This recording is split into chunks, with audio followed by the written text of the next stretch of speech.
So hello everyone, সবাই কেমন আছো? আবারও কিন্তু চলে আসলাম নতুন একটা ভিডিও নিয়ে। এখান থেকে প্রায় 1 মাস আগে ভিডিওগুলো করা ছিল।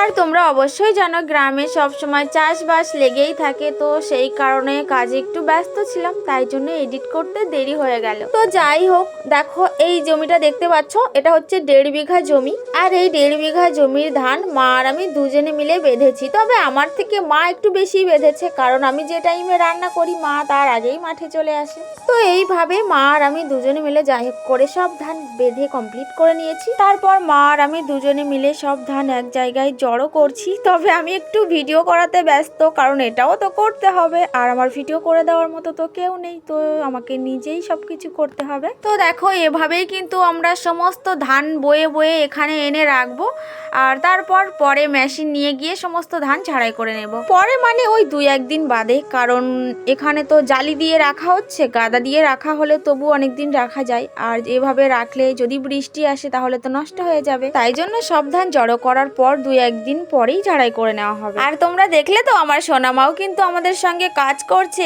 খুব কষ্ট করছে। আমার মেয়েটা অনেক বড় হয়ে গেছে গো। তো বলেছিলাম ধান জড়ো করার 2-1 দিন বাদেই আমরা ধান ঝাড়াই করে নেব, আর ঠিক ধান জড়ো করার 2 দিন পরেই আমরা চলে এসেছি ধান ঝাড়াই করতে।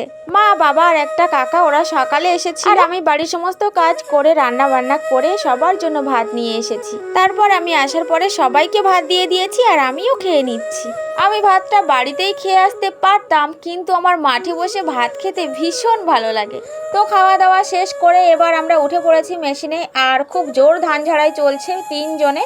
আর আমরা কিন্তু পা দিয়েই মেশিন চালাচ্ছি। এটা মোটর দিয়েও করা যেত, কিন্তু মাঠ ছেড়ে আমাদের বাড়ি অনেকটাই দূরে, সেই জন্য কি আর করা যাবে।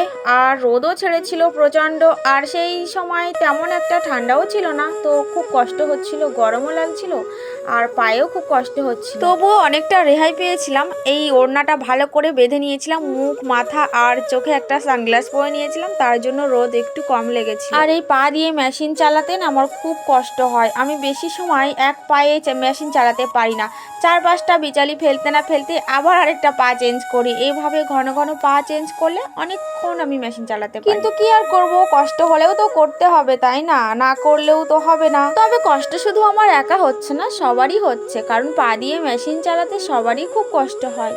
তারপর এই যে অনেকক্ষণ ধরে মেশিন চালানোর পর একটু মেশিনটা বন্ধ করে আমরা সবাই একটু রেস্ট নিচ্ছি, আর আমাদের সাথে মেশিনটাকে একটু রেস্ট দিচ্ছি। তারপরে দেখলাম হাওয়া দিচ্ছে, তাই সামনে যে খড়গুলো বের হয় তার মধ্যে অনেক পাউরি ধান থাকে, তো সেগুলো উড়িয়ে এই যে পরিষ্কার করে নিচ্ছি। আর এই যে মাঠে ধান ঝাড়লে না অনেক কষ্ট কম আছে। তো কি কষ্ট কম সেটাও আমি বলছি। যদি আমরা ধান বাড়িতে নিয়ে গিয়ে ঝাড়াই করতাম তাহলে আমাদের কাজ কিন্তু এত তাড়াতাড়ি হতো না, আরও 2 দিন সময় লেগে যেত। কারণ এই যে একদিনে ধান বেঁধে আবার সেই ধানগুলো সব জড়ো করলাম, আর বাড়ি নিয়ে যেতে গেলে ধান একদিনে বাঁধতে হতো, তার পরের দিন সেই ধানগুলো বয়ে বয়ে নিয়ে যেতে হতো বাড়িতে। আর যেহেতু আমরা লোক সংখ্যায় কম, তো তার জন্য আমাদের আরও 2 দিন লাগতো ধান বয়ে সব বাড়ি নিয়ে যেতে, আর মাঠের থেকে আমাদের বাড়ি অনেকটাই দূরে। তাছাড়াও বাড়িতে নিয়ে গেলে এক্সট্রা অনেক কাজ আছে, যেমন বাড়ির উঠানটা ভালো করে গোবর দিতে হবে। তারপর বাড়িতে ধান ঝাড়াই করলে প্রচণ্ড নোংরা হয় ঘর বাড়ি, কারণ ধানের প্রচুর ধুলো, সেই সব ধুলো সব জামা কাপড়ে ঘর বাড়িতে একদম ভর্তি হয়ে যাবে। প্রচুর ধুলো আর প্রচুর কাজের চাপও বেড়ে যাবে। আর একটু আগে বললাম না যে মাঠে ধান ঝাড়াই করলে অনেক কাজও কম হয়। এবার কাজ কি কম সেগুলো বলি। এই যে একটু আগে দেখলে না যে ধান ঝাড়াই করার পর সামনে যে ছোট ছোট খড়গুলো বের হয়, ওতে অনেক ধান থাকে, সেগুলো যে হাওয়ায় আমি উড়াচ্ছি না। এবার বাড়িতে যদি ধান ঝাড়াই করতাম তাহলে এই খড়গুলো এভাবে উড়িয়ে আমি পরিষ্কার করতে পারতাম না, এগুলোকে একদিকে ঝাঁপ করে রেখে দিতে হতো। ধান ঝাড়াই করা শেষ হবে, তারপর মাঠের দিকে বয়ে বয়ে এনে তারপরে উড়াতে হবে। তার থেকে তো আমার মাঠে ধান ঝাড়াই করাই ভালো বাবা, না আমার ঘর বাড়ির জিনিসপত্র নোংরা হবে, না আমাকে উঠান গোবর দিতে হবে, আর এই যে ছোট খড়গুলো আমার পরিষ্কার হয়ে যাচ্ছে। আর শুধু কি তাই, বাড়িতে ধান নিয়ে গেলে যেমন ধান নিয়ে যাওয়ার আগে উঠান ভালো করে গোবর দিতে হবে,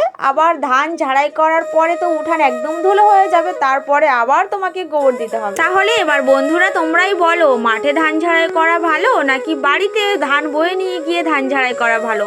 এটা আমি তোমাদের কাছে জানতে চাই। তো তোমরা সবাই কমেন্টে জানিও তোমাদের কোনটা ভালো লাগে। সবাইকে টাটা, সবাই খুব ভালো থেকো, আর আমার ভিডিওটা যদি ভালো লাগে অবশ্যই লাইক করে পাশে থেকো।